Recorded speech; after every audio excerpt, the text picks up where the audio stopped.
Welcome to ArchaeoEd, a podcast about the civilizations of the ancient Americas. You know, the ones that American history books never talk about. I'm your host, Dr. Ed Barnhart. I've been an archaeologist, an explorer, and a seeker of esoteric knowledge all over the planet for over 30 years now. In this podcast, I'll share what I've learned. Sometimes it'll be stories of my adventures. Other times, it'll be things I've learned along the way. It'll be whatever I feel like talking about because this is my podcast, beholden to no one. Are you ready? I'm ready. Let's go.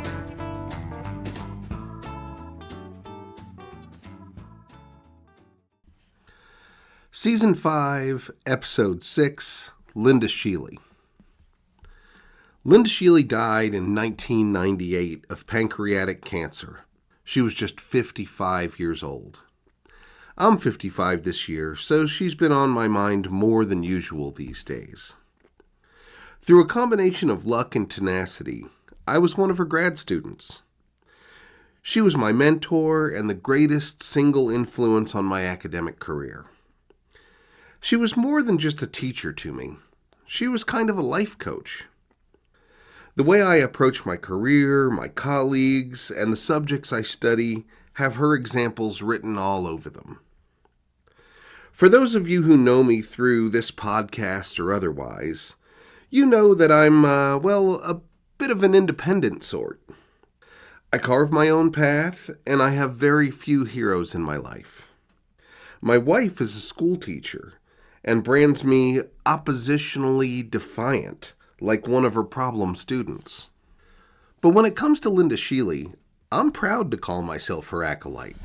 If I could be even a fraction of the scholar and general human being that she was, then my life will have had true meaning. For those of you who might not recognize her name, let me tell you a little bit about her. Now, this episode is by no means intended to be a biography of her life. I'm happy to say that a published biography is coming out any time now. I'm not privy to those authors' timetables, so I won't mention them by name, but I will say that I think it's going to be great and I can't wait to read it. So instead, this episode is going to be about my personal relationship with Linda. I'll tell some of my favorite stories and share my impressions. But first, a brief explanation of who she was and what she did before I met her. You know, just some helpful context. If I could sum up her academic career in a few words, I'd say that she was the most influential Maya hieroglyphic epigrapher and iconographer that's ever lived. And I don't say that lightly. There are some amazing scholars out there. Linda was not the smartest of them, nor the most talented, not even the most prolific. What Linda had was personality, a mountain of it. She was positively magnetic. You wanted to be part of whatever it was she was doing. And she wanted you there, to get on her level. She was a community builder. Collaboration with others was one of her stated greatest joys in life. And she worked with everyone, not just like-minded scholars of sufficient training. In fact, she always said that the paradigm-shifting ideas would never come from within the field. They would come from people with fresh eyes and different perspectives. Indeed, that's how she herself entered and influenced the field. Linda was a big, loud woman with a thick Southern accent. She cursed like a sailor and had a booming cackle of a laugh that she broke into frequently and with palpable glee. That was one of her most infectious things. She was always having fun. I love my work, and I learned that passion from her. Her favorite word was BS. I'd say the whole word here, but YouTube would accuse me of endangering children. She loved to call BS on herself, but she especially loved to call it on others. She'd get right up into your face and say it. Quite intimidating sometimes. And it rubbed some people the wrong way. Titania Perskuryakov thought that she was a beast, which actually hurt Linda's feelings. Linda had a thick skin, but she so admired Proskouriakov that it stung her that she couldn't win her friendship.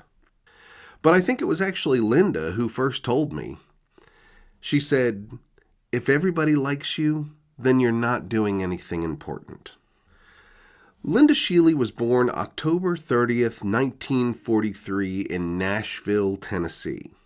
Hers was the first family generation that moved from the farm to the big city. By doing so, her family had enough money to send her to college. They wanted her to pick a practical career, but she chose art. To appease her mom, she double majored, also getting a degree in education. 1968, the year I was born, was a big year for her. She graduated with a Master's of Fine Art from the University of Cincinnati, married her husband David, and took a job teaching studio art at the University of South Alabama. David, who's the kindest man you'd ever want to meet, was freshly trained as an architect. He got a job in Mobile too, and they started their life together. It was David's idea to visit the Maya ruins, not Linda's. She had never even heard of the Maya at that point. During college, David's architecture classes had introduced him to the sites of Uxmal and Chichen Itza. He admired their architecture and wanted to see them for himself. Linda cooked up a scheme to make it happen. She got the university to give them money to bring some students and obtain photos for their library collection. So over Christmas break in 1970, Linda and David drove a few students in a university van into Mexico. But when they got to the state of Tabasco, the road they were following stopped.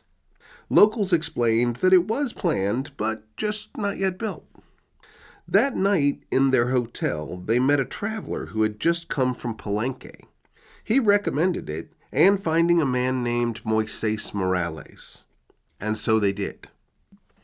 Upon hearing Linda was an artist, Moy introduced her to Merle Green Robertson, who was recording all of Palenque's art panels. Linda was instantly entranced, not just by the art, but for Moy and Merle's passion for the subject. She returned on her own the next summer and became Merle's assistant. And then she came back the next summer and the next summer. When she asked Merle what the hieroglyphs said, Merle replied that nobody really knew. Merle knew lots of people studying them, but no one had cracked the code yet. To make a long story short, a combination of Merle's connections and Linda's pushiness got a group of scholars to assemble in Palenque in December of 1973. That was the first Mesa Redonda, or round table, and where the Maya code of hieroglyphics was finally broken. Linda was not the star player, but she was the nexus. Without her force of personality, that meeting would have never happened. Now, before I downplay her contributions any further, let me say that she did have an aptitude, and she was a dang fast learner. Her art background had something to do with it. She had a knack for seeing the glyph shapes and remembering where she had seen them in other texts. Over the years, I've noticed that correlation again and again. People with artistic talent are naturally good with the glyphs. That's probably why I suck at it. But anyhow, that moment in Palenque started her career as a Mayanist. From there, the opportunities came fast and furious, and every time Linda had the bravery to take the leap into the unknown. In 1975, she was invited to present at the second ever ArchaeoAstronomy conference in Colgate, Massachusetts, and she wowed everyone with her ideas about Venus and its connection to the texts at Palenque. That led to her fellowship at Dunbarton Oaks in Washington, D.C. With their resources, she organized multiple mini-conferences with people she thought could help her expand these translations she was coming up with. Dozens of groundbreaking papers, collaborative efforts were the result of those years. In 1978, Nancy Troike invited Linda to help her start the Texas Maya meetings at the University of Texas at Austin. Again, through Linda's force of will and charisma, the meetings became a smash hit and continue to this day, now known as the Mesoamerican meetings, and they're run by David Stewart. By 1980, she had a PhD from UT and was immediately hired into their art and art history department. With the stability of that new professorship, her output dramatically increased. She started working at Copan, where her translations blew people's socks off. Individuals who were once considered mythological all of a sudden were historical figures with real lives and even personalities. In 1986, she and Mary Miller published Blood of Kings to accompany an exhibit at the Fort Worth Kimball Art Museum. Michael Coe called that book the single most important work on the Maya for the entire century. I agree. Heck, we didn't even know what Maya bloodletting was before that book. She continued the Texas Maya meetings, but did something unorthodox. She invited everyone, not just academics, everyone. She took ads out in the Austin newspapers, inviting one and all. That kind of stuffy academic meeting normally had a few dozen people, but Schele's meetings attracted hundreds of people. Common people sat entranced as she paced excitedly back and forth across the stage, cursing and laughing as she explained how Maya hieroglyphics work. Then for the next 3 days, they were all invited to learn how to do it in intensive workshops. And then something Linda didn't expect happened. The Maya themselves asked her to teach them. In 1987, a few Maya people came from Guatemala to the Texas Maya meetings. At the end, they asked her to come to Guatemala and share with their communities. Linda was worried. A gringa teaching Maya about their own history? And her Spanish was terrible. Nevertheless, she went there that next summer and kept going every summer for the next 13 years. It was during that time that I first met Linda.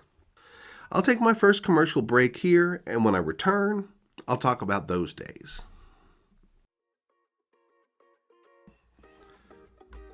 In my capacity as the director of Maya Exploration Center, I'll be leading 4 tours this year. My Olmec tour filled up instantly, and my Oaxaca tour is 2 away from full. But my Machu Picchu tour in September still has places.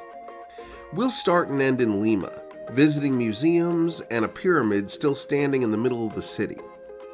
Then we'll fly up to Cusco, the capital of the ancient Inca Empire. After a few days there, we'll head by train to Machu Picchu. Most people take the train out, see it real quick, and head back to Cusco that evening. But I think that's crazy. On my trip, we stay for 2 whole days, fully exploring the ruins, climbing the mountain behind them, and enjoying a fun little tourist town in the valley below. Then after that, we'll make our way back to Cusco through the Sacred Valley, exploring more ruins, eating lunch along the Urubamba, and visiting a little llama farm. I lead different kinds of trips, and they're always fun. If you'd like to come with me to Machu Picchu this September, shoot me an email, and we'll talk about it.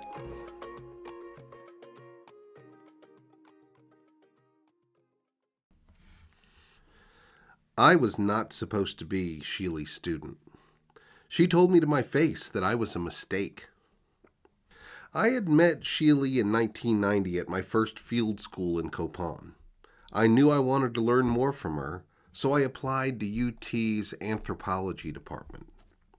They denied me, so I moved to Austin. I'm stupidly stubborn like that. I packed up my little yellow station wagon in Boulder and drove to Austin with about $500 to my name. My friends Mike and Steve Seamer were kind enough to let me sleep on an air mattress in their living room as I looked for work. My father had a few connections at UT and got me a meeting with some of the professors in the anthropology department. I went in to discuss my new application, and during the conversation, I mentioned Schele. They said, well, she's in the art history department, not anthropology, but you could apply to the Latin American Studies department where you could take her classes and anthropology classes. Well, that sounded good. So they kindly offered to send my application over to Latin American Studies. I drove directly from that meeting to the Latin American Studies office and asked to see the department chair, Ann Dibble. I sat down in her office and told her that my application was being transferred from anthropology and that I wanted to study with Linda Schele. She asked, "Did you send her a letter?" I had, so I said yes. Then she said, "Oh, okay. Linda's in Guatemala this summer, but she told me to look for you to come in. She said to accept you immediately into the program." And I thought, What? Linda wants me in her program and said so? Well, that's great. This is more like it. 10 minutes later, I had signed the paperwork and I was in. The problem was, I was not the person she was talking about. 2 days later, Christopher Powell shows up with the same story, a letter to Linda and his application being transferred from anthropology. Ann Dibble, realizing her error, let him in too. Luckily, she didn't rescind my acceptance. Linda hadn't replied to my letter and didn't even remember me from Copan. But somehow, I was in. I worked in contract archaeology all that summer, which paid so poorly that I also delivered Mr. Gaddy's pizzas in the evenings. At the start of the fall semester, I went in to meet Schele in her office. That's when she told me I was a mistake. She had only meant to accept one student, Chris Powell, but now she had two. She looked at me from the side of her eye and said, "Well, we'll see what you can do." Then, if things weren't already awkward enough, I told her that I had to defer my acceptance for a year. I needed to regain my Texas residence in order to afford the tuition. But I asked if I could attend her classes for no credit, which she accepted. And that might have been the first moment that I impressed her, if I ever did. Then I obsequiated about how much I appreciated the chance to learn from her, to which she replied, "You'll be learning more from the other students than me. They're your community now, and one of them is waiting right outside this door." She led me out into the hall and introduced me to Matt Looper, now a major figure in Maya studies. I said hi and then wandered away, honestly, pretty shaken up by Schele's cold reception. That fall, I killed it with effort. I showed up for all our night classes, mud still on my boots from a full day of contract archaeology. I did the reading, I participated in class discussions, and wrote the papers, all for no credit. I wasn't the smartest guy in the room, but I was the hardest working. Her classes did not disappoint. She would curse and yell and wave her hands about as she excitedly taught us. Virtually every student in the room that first year is now a respected professor somewhere. There was Matt Looper, but there was also Marilyn Masson, Annabeth Hedrick, Heather Orr, Julie Guernsey, Elizabeth Pope, Chris Viela, Rex Kuntz, and Kent Riley. She proudly called us all the lunatic fringe. She said we were the people who would be brave enough to share outlandish new ideas. She encouraged us not to just write book reports, but new theories, to take chances. Then she'd destroy our arguments and tell us to try again. The annual Texas Maya meetings were her pride and joy. All of us were expected to participate and volunteer to help run it. I'd put flyers out, drive visiting professors around, house out-of-town students at my place, whatever she needed. Before each meeting, she would lecture us. She'd say, "This is where you meet your colleagues, the people you will work with in your own careers and for the rest of your lives. Get to know them, have some fun, make some friends, attend the parties. Don't be boring and serious." At the end of each meeting, she'd have a party at her house, generously buying all of the food and beer. And she invited everyone, not just the students and professors. Everyday people who attended the meetings could come to her house, too. It was a wonderful environment of openness, inclusion, and fun. Year 2, I was officially in the university. I kept attending her classes, but I also joined UT's field excavations in Belize. She inspired me to write some of my best papers and get involved in research that I still pursue to this day. I wrote my first Fang deity paper for her, and one about the hidden math of the Dresden Codex. In the summer of 1995, I found a lost Maya city in Belize while working for UT and named it Mashna. That same summer, Schele went down to teach the Maya people about the Dresden Codex. She told me that fall that she had tried to teach it to the Maya in the past, but the math irritated them. But when she taught them the math tricks I had discovered, it clicked.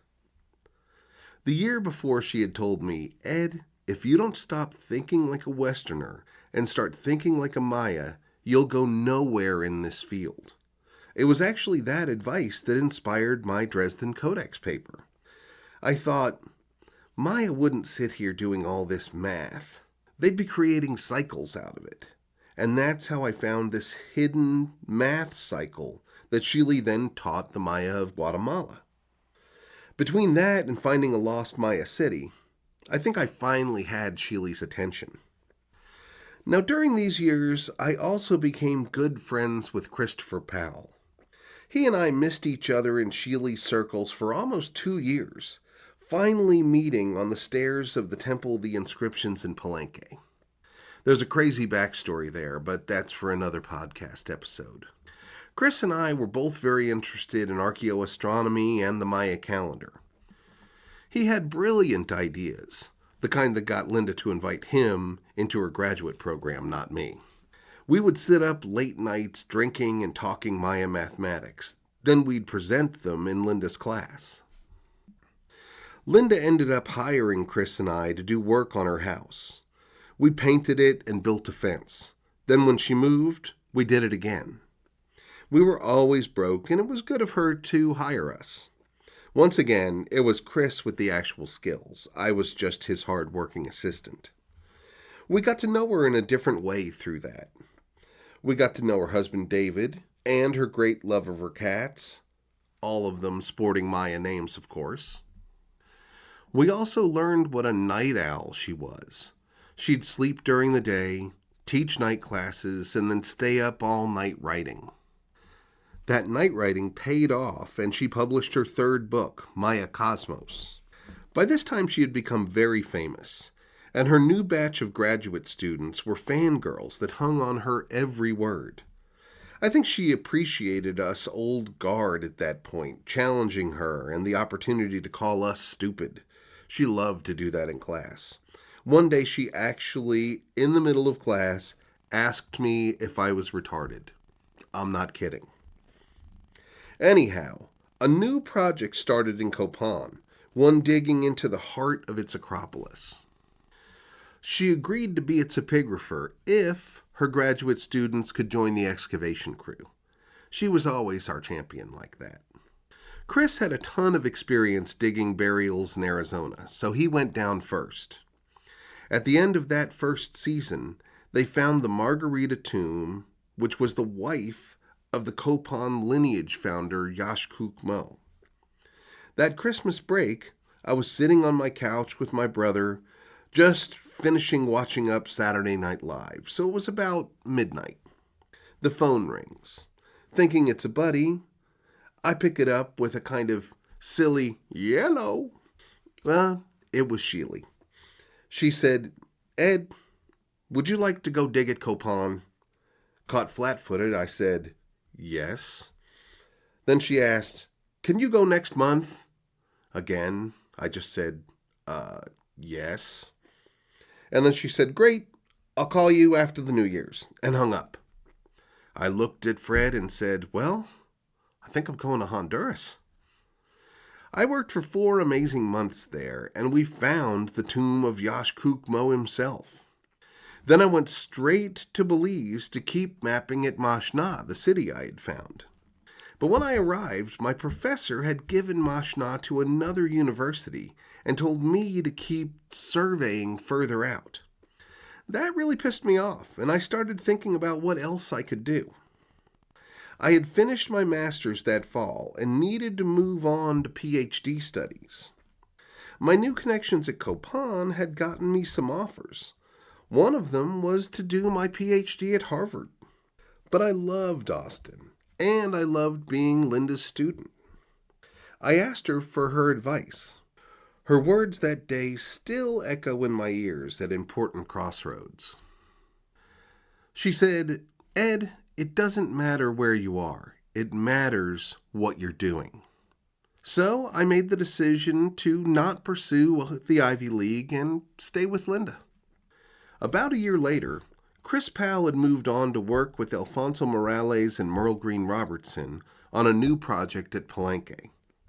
Things in Belize had gone from bad to worse, and I had had enough of the politics there. That summer, I went to the Palenque Roundtable to look for some kind of new project. I was going to offer my survey skills to Richard Hansen at El Mirador and go out from there. But when I arrived, I was offered the job of mapping Palenque. The night before, Chris and Alfonso stayed up drinking with the heads of Mexican archaeology from INA. They grumped that there was still no good map of Palenque, and Chris said that I was showing up the next day and could do the job. So after another dramatic tequila shot, the boss said, good, he's hired. And so I was. That fall, I returned to Austin to start grant writing. Mexico wasn't going to pay me, I was just hired. It was shortly thereafter that Linda announced that she was sick. After my final commercial break, I'll tell you about those sad end days. This commercial is not for me. It's about an organization named MOM. MOM stands for Maya for Ancient Mayan, or in Spanish, Maya Antiguo para los Mayas. By the way, they didn't pay me to make this commercial, or for that matter even ask me to. I'm doing it because I support and admire them. MOM is the evolution of a program Linda Schele started 37 years ago. She went down to the Maya world every summer to teach Maya people how to read and write in the hieroglyphic script of their ancestors. Some of them got really good at it and started teaching others in their communities. Flash forward to today, and there are hundreds of Maya who can read and write in hieroglyphs. There are over a dozen modern stela that have been erected in their communities, and more are being created every year. This is a first in world history. When has a culture been divided from their writing system only to regain it 500 years later? MOM is an organization dedicated to keeping that going.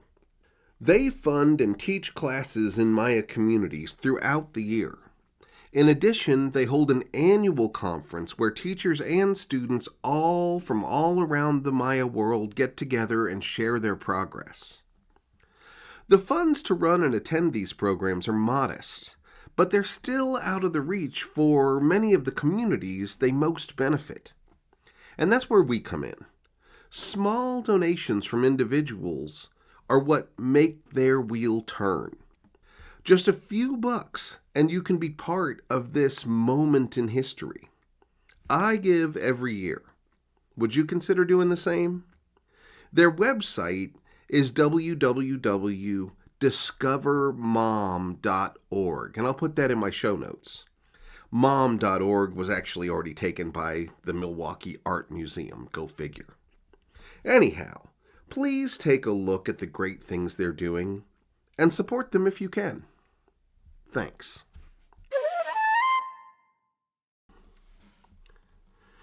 In the spring semester of 1997, Schele came into class and announced that she was dying. She said, "I've got pancreatic cancer and less than a year to live, so we better get busy." Just like that. No quiver in her lip, no tear in her eye. She kept that up till the end. She would just matter-of-fact discuss her impending death with a straight face. I have no idea where she found the guts to do so. I would have been a hot mess. But not her. She held the Maya meetings that spring.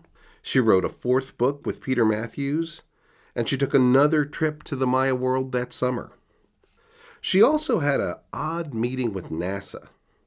They were planning out their next 50 years and invited a host of experts to help them. Schele was one of them and gone for a week from class. When she returned, she couldn't talk about the specifics, but she said that they had made her the head of one of their panels. To this day, I wonder what they thought Schele could do for them. I bet she was thinking it was going to be some sort of Stargate thing. She was a real sci-fi nerd like that. She actually got angry at me once because I called Jean-Luc Picard the Captain Stubing of the Enterprise. Anyhow, her condition deteriorated over the year. After chemo, she started getting skinny and weak. Still, she had time for me. She suggested that I apply to FAMC for a grant to map Palenque. FAMC was a grant institution funded by New York stockbroker Lou Ranieri. Linda sat on its board. Ranieri had a collection of Maya ceramics that he loved. Linda and a few others convinced him to give back by supporting archaeology. And that's how FAMC, Foundation for the Advancement of Mesoamerican Studies, happened. Being on the board, Linda couldn't help me write it, but she said she'd support it when the vote came up. I asked for $10,000 to cover one field season. That was FAMC's stated maximum. Linda delivered the verdict to me personally. It was a unanimous yes, but I had to ask for 3 field seasons and $45,000. That had never happened at FAMC or since. I know Linda said that she couldn't help me, but her thumbprints were all over that scale. In any event, I was in. I was going to map Palenque. Linda was a big part of the previous mapping effort and had a personal interest in seeing it completed. At one point, she and I were sitting in her living room, and I was starting to get excited about how incomplete the current map was. She stopped me and said, "Hey, do you know who made that map?" And I just peeped out. "You did, Linda?" She said, "That's right, and it's a darn fine map." But then with a smile she added, "But it could use some improvements." That fall, we held an event called Schele Fest. Over a weekend, dozens of Linda's former students showed up to Austin. In a university auditorium, student after student, many college professors in their own right by then, got up to tell how Linda had inspired them.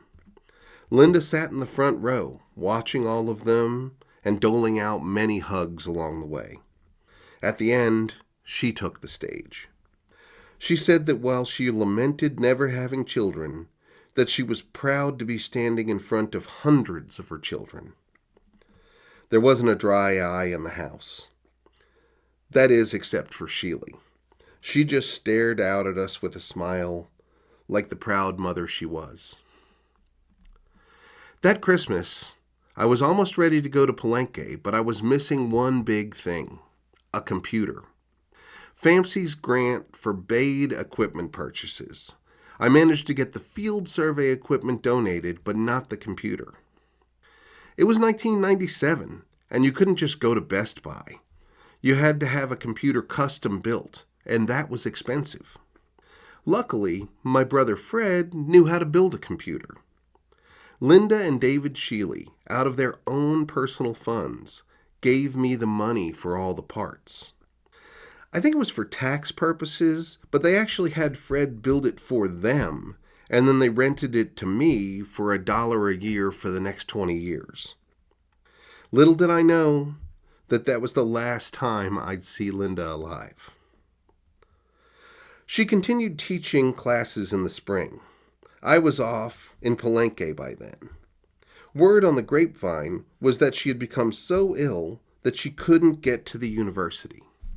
So she started teaching classes at her kitchen table. Then on April 18th, she finished class and said she wasn't feeling well. David and her favorite student, Julie Acuff, drove her to the hospital. 2 hours later, with Julie holding her hand, she died. It was later that afternoon when a call came into Palenque. I was sitting on the back porch of Merle's house with David Stewart. I forget who told us. We sat in silence for a moment, and then David said, "I met her when I was a little kid, right here on this porch. Now I hear of her death in the same spot." We were all devastated. That weekend, as her wake was happening in Austin, about a dozen of us met in the ruins. Moises brought a sapling ceiba tree. We took turns digging a hole in the plaza, which was actually against the law. But the site administrator, also a friend of Linda's, was there with us. We planted the tree and then sat around in a circle telling Linda stories. Today, that tree is 50 foot tall. I never fail to visit it when I go to Palenque. Linda had already planned her own burial. She was to be cremated and buried on Federico Fossen's land overlooking Lake Atitlan in Guatemala. Her husband David and an entourage brought her ashes there. A funny little side note, David was an avid online gamer and worried that someone would sack his cyber house while he was gone. My brother Fred played the same game, so he cyber-sat David's house while he was gone. But here's the beautiful thing about that Guatemala funeral. The Maya showed up. Dozens of Maya people that she had shared knowledge with over the years came to pay their respects. I know Linda would have been proud of that. Just before she died, she granted Andrew Weeks an interview from her favorite living room chair. It became a documentary film called Edgewalker, A Conversation with Linda Schele. It's a great film. I'll put a link to it in my show notes so you can see it too. I just rewatched it, and 2 things stuck out to me. She called herself an edgewalker, which occurred to me was a polished-up version of her earlier lunatic fringe. Second, she commented how valuable leading tours had become to her. It allowed her to continuously visit sites, sometimes in sequences of sites, learning new things every time. It also allowed her to engage with smart people from outside her field who challenged her ideas and often had great ones of their own. That made me feel good about all the tours I've led over the last decades. I never did get a professorship, in part because my academic champion died just as I should have entered the market. In that regard, I failed to follow in her footsteps. But perhaps through the study abroads and tours I've led through MEC, I did it, but just in a different way. I know I try to remain open and collegial and always on the lunatic fringe in her honor, and I know a lot of her other students do too. You may ask yourself, how did Schele achieve so much, even with her life cut tragically short? I know the answer. In a word, joy. Linda loved her life and her work. She had fun, always, no matter what she was doing. And that gave her boundless energy and strength. She laughed and yelled and excitedly cursed all the way through her life. She was the epitome of that saying, if you love what you do, you'll never work a day in your life. That attitude rubbed off on me, and I'm forever ever grateful to her for that. Dang, I miss Linda. I wonder what the world would be like today if she was still here. Until next month, this is Ed, signing off.